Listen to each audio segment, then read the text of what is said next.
अस्सलामुअलैकुम वरहमतुल्लाहि वबरकातुहू। सुबहानल्लाहि व बिहम्दिही सुबहानल्लाहिल अज़ीम। अल्लाहुम्मा सल्लि अला मुहम्मदिन व अला आलि मुहम्मदिन कमा सल्लैता अला इब्राहीम व अला आलि इब्राहीम इन्नका हमीदुम मजीद। अल्लाहुम्मा बारिक अला मुहम्मदिन व अला आलि मुहम्मदिन कमा बारकता अला इब्राहीम व अला आलि इब्राहीम इन्नका हमीदुम मजीद। 5 जून 2025 जुमेरात का दिन फ्रैंकफर्ट जर्मनी में सुबह सुबह के नज़ारे, परिंदों के हमदिया गीत और आसमान पे खूबसूरत बादलों की सुबह की निकलती हुई पहली रोशनी के साथ जो एक मंज़र पेश कर रही है वो आपके सामने है। आज हमारी जो सुबह की सैर है उसमें तरह तरह के नज़ारे भी होंगे, चटपटी बातें भी होंगी और कुछ तबसरे भी होंगे मुख्तलिफ़ ख़बरों के ऊपर, क्योंकि सुबह के वक्त इस वक्त टाइम जो है तकरीबन 5 साढ़े 5 का, और जो काम का वक्त होता है यहाँ अमूमन 7-8 बजे जाके शुरू होता है, इसलिए इतना ज़्यादा रश भी नहीं है। सर्दियों के बाद जब गर्मियों का मौसम आता है तो ये जो पत्ते आपके सामने ग्रीन दोनों तरफ बिल्कुल अपना फुल क्या कहते हैं फुल फ्लेज सरसब्ज़ा जो है वो इस वक्त सड़कों को ढांपे हुए है। साथ अगर आप देखें तो घास इतनी ऊंचाई के साथ जिसने पूरा ये जो जगह खाली पड़ी हुई इसको कवर किया हुआ है। यहाँ क्योंकि खुले जानवर नहीं मिलते, जिसके पास भी हैं उनके लिए उन्होंने अपना पूरा अरेंज किया होता है, वरना ये सारे का सारा जो घास इस वक्त तक यहाँ सफाया हो चुका होता। तो ये रास्ता जा रहा है ऊपर पैदल जाने वालों के लिए या साइकिल वालों के लिए, मोटरवे के ऊपर से हम गुजरेंगे और सुबह के ये खूबसूरत मनाज़र जो हैं वो आपको साथ साथ एंजॉय करवाएंगे।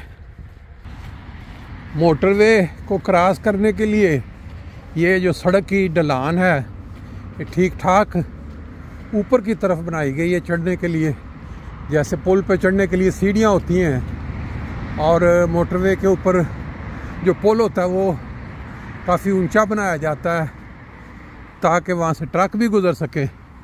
तो उन्होंने ये जो स्लोप बनाया है इस पे चढ़ने के लिए काफ़ी दिक्कत, और ख़ास तौर पे जब आपका पेट फुल हो तो ऐसे लग रहा है जैसे पता नहीं कितनी मुश्किल मुसीबत में पड़ जाता है इंसान। कल रात को बेटी कहने लगी कि ये जो है ना हज 10 जुल हज से एक दिन पहले जो है वो रोज़ा रखना बहुत ही बड़े अजर, बड़े ही सवाब का काम है। आमतौर पे बहुत चीज़ें ऐसी होती हैं जो इंसान ज़िंदगी में बाज़ औक़ात बुज़ुर्गों से सुन के या माशरे में कभी ना कभी उस पर इंसान अमल कर चुका होता है, लेकिन ये मेरे लिए एक नई चीज़ थी। तो फिर हमने वो GPT चैट और बाकी जगहों पे खोल के पढ़ा, तो उसमें बड़ा ज़बरदस्त किस्म का जो मवाद था वो मिला कि जो ज़ुल्हज 10 तारीख़ है उस दिन और अगले ईद के दिन रोज़ा रखना मना है, मुकम्मल बल्कि गुनाह है। लेकिन एक दिन पहले ज़ुल्हज से जो रोज़ा है वो सिर्फ वो लोग रख सकते हैं जो हज पे नहीं है, और इसकी बहुत ज़्यादा जो अहमियत, और कि नबी करीम सल्लल्लाहु अलैहि वसल्लम ने फरमाया कि जो इंसान ये रोज़ा रखता है उसके जो गुनाह हैं अगले साल के वो बख्श दिए जाते हैं जो उसने गुनाह किए होते हैं। अब ये बेसिकली जब हम जनाज़ों के मतलब सुनते हैं कि जनाज़ों पे शामिल हों तो 2 पहाड़ों के बराबर सवाब मिलता है, और कई मौक़े ऐसे हैं कि कुरान मजीद का एक लफ्ज़ पढ़ने से 10 गुना सवाब है।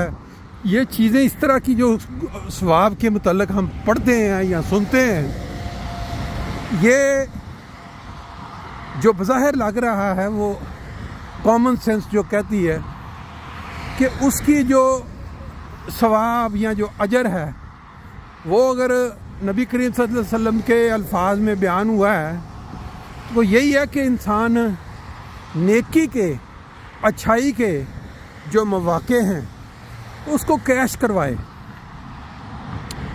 जब आज के दौर में जहां इंसान माल के पीछे भाग रहा है, उसको अगर पता चले कि जंगल के अंदर एक बैंक है जो बहुत ही ख़तरनाक इलाके में है, जंगली जानवर भी हैं, लेकिन आप वहाँ जाके जो पहुँच जाता है वो जितने मर्ज़ी वहाँ जाके कैश करवा सकता है। उसमें उसका अकाउंट है या नहीं है तो वो माल निकलवा सकता है।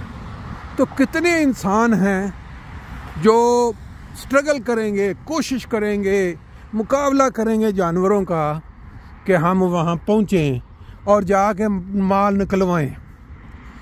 ये चीज़ जो सवाब के मुतल्लिक़ है कि जी फ़लाँ काम करें तो सवाब है इतना और फ़लाँ, बेसिकली ये वैसे ही है जैसे कुरान मजीद में शुरू में आता है कि गैब बिल ईमान, ईमान बिल गैब का, यानी आप गैब के ऊपर ईमान लाते हैं। आपको कुछ नज़र नहीं आ रहा, कोई पता नहीं, लेकिन आपने ईमान लाना है। अब ये नबी करीम सल्लल्लाहु अलैहि वसल्लम के जो इरशादात हैं कि सवाब, तो मेरा अपना ज़ाती ख्याल है कि ये इसीलिए कि इंसान जो नेक बनना चाहता है, जो परहेज़गार बनना चाहता है, वो जब ऐसी चीज़ सुनता है तो वो उसके लिए स्ट्रगल करता है, कोशिश करता है, तो फिर उसके दिल में ये भी साथ ख्याल आता है कि मैं अगर नेकी कर रहा हूँ तो मैं इसके मुताबिक अपने अमाल जो है उनको बेहतर भी करूँ। ये मोटरवे के नीचे से रास्ता गुज़र रहा है कि लोग जिन्होंने इस तरफ से आना है साइकिलों पे या पैदल, वो यहाँ से क्रॉस करके नीचे से गुज़रें और फिर आगे जो पहले हम वहाँ से गुज़रे वो पुल के ऊपर से। ये इस तरह के जो रास्ते हैं वो यहाँ की जो गवर्नमेंट है ईमानदारी के साथ लोगों के दिए हुए टैक्स के पैसे के साथ इस तरह की सहूलतें बना देती है। पहले कई दफ़ा मैं बता चुका हूँ कि ये जो साउंड आपको ये जाली लगी नज़र आ रही है, इसके पीछे एक खुला एरिया है काफ़ी बड़ा, जिसके अंदर इस तरह के ये देखें इन्होंने बाउंड्री लगा के तो छोटे छोटे इसके पोर्शन बना दिए हुए हैं, और हर पोर्शन के अंदर इस तरह जो लोग जिन्होंने इनसे आगे सिटी से ये किराए पे लिया हुआ है, छोटे छोटे लकड़ी के हट्स बने हुए हैं जिसके अंदर इन्होंने अपनी ज़रूरी सामान रखा है। ये देखें यहाँ इन्होंने उसको वो भी पैनल भी लगवा लिया हुआ बिजली पैदा करने वाली, क्योंकि यहाँ बिजली की सहूलत अमूमन नहीं होती, तो फिर ये लोगों के लिए अब सस्ता हो गया कि बिजली के ये ऊपर यहाँ इनको बिजली भी मिल जाएगी, फिर ये पानी शानी का इंतज़ाम। और ये देखें इन्होंने अपनी मर्ज़ी के जो सब्ज़ियाँ लगाई हुई हैं। ये बहुत बड़ा एरिया है और बहुत ही खूबसूरत किस्म के छोटे छोटे जो गार्डन लोगों ने बनाए हुए हैं। यहाँ आगे क्योंकि वो बाढ़ सी है नज़र नहीं आ रहा, तो यहाँ ये सहूलतें गवर्नमेंट ने दी हुई हैं कि लोगों के पास जो बड़ी बिल्डिंग्स में रहते हैं तो उनके पास क्योंकि वो सहूलत नहीं होती तो वो फिर इस तरह किराए पे ले लेते हैं, गर्मियों में फिर खूब एंजॉय करते हैं। ये देखें अगले गार्डन के अंदर इन्होंने कहते हैं खूबसूरत फूल शूल और हट्स भी, और ये फिर पानी के लिए उन्होंने बाकायदा नलका सा लगाया हुआ है, और ये इसको पानी निकाल के पौधों को भी देते होंगे। और पीछे फिर तरह तरह के वो हट्स में वो बच्चों के खेलने के लिए जगहें और अपने अपने शौक़ के मुताबिक उन्होंने चीज़ें लगाई हुई हैं। बहुत बड़ा एरिया है। वो जहाँ आपको पीछे मकान सा नज़र आ रहा है वहाँ से लेके ये सारा फिर वो सड़क जहाँ से शुरू, इधर सारे गार्डन ही गार्डन है अंदर तरतीब से बने हुए। फ्रैंकफर्ट शहर का मज़ाफ़ाती इलाका या फ्रैंकफर्ट शहर का एक किनारा आप कह सकते हैं। यहाँ ये इस वक्त जो जिस इलाके से गुज़र रहे हैं फ्रैंकफर्टर बर्ग और वो जो बेरकर्ज़हाइम इलाका है, और यहाँ इंतहा का सब्ज़ा है, हर तरफ दरख्त पौधे, और ये मोटरवे साथ साथ जा रही है। दोनों तरफ इन्होंने इसको इस तरह दरख्तों के साथ ढांप दिया हुआ है कि जो भी इसके अंदर वो जो गैस पैदा होती है वो दरख्तों से पैदा हुई ऑक्सीजन के साथ जो है ना वो उधर की उधर ही रह जाए, लोगों को नुकसान ना पहुँचे। सामने जो आप देख रहे हैं वो पुल, उसके पीछे एक पहाड़ सा नज़र आ रहा है। ये क्योनिगस्टाइन का इलाका है। क्योनिगस्टाइन जर्मन लफ्ज़ है। क्योनिग बोलते हैं बादशाह को, स्टाइन बोलते हैं पत्थर को, तो वो बादशाह का पत्थर। इसके ऊपर एक किला भी बना हुआ है और इसकी काफ़ी तारीखी इस इलाके में, क्योंकि ये ऊंचाई पे है, जैसे मरी ऊंचाई पे है, तो यहाँ अमीर लोग काफ़ी ज़्यादा, क्योंकि किसी भी जगह चले जाएं दुनिया में जो ऊंचाई पे होती है उस पर ज़्यादातर जो अमीर लोग होते हैं घर ख़रीदना बनाना रहना पसंद करते हैं। वहाँ पानी जो है वहाँ का बहुत ही सेहत अफ़ज़ा पानी है, पहाड़ों से ऊपर वो नेचुरल पानी। बहुत सारे लोग यहाँ से जाके उसको भर के खुद ला के पीते रहते हैं। लेकिन अब वक्त जैसे जैसे आगे चल रहा है ज़माना, वो जिन लोगों के इलाके से वो पानी गिर रहा होता था, उन्होंने जब ये कोरोना टाइम आया उसके अंदर उन्होंने उसको ब्लॉक कर दिया लकड़ियाँ लगा के, ये हमारा प्राइवेट इलाका है। तो उससे लोग जो महरूम हो गए उस सेहत अफ़ज़ा पानी को लाने से। ले जी, मेरा ख्याल है पार्ट का इस सैर का जो एक हिस्सा है इधर मुकम्मल कर रहे हैं, तो उसको दूसरा हिस्सा इंशाल्लाह इस पुल को क्रॉस करने के बाद फिर दूसरे नज़ारे शुरू करेंगे।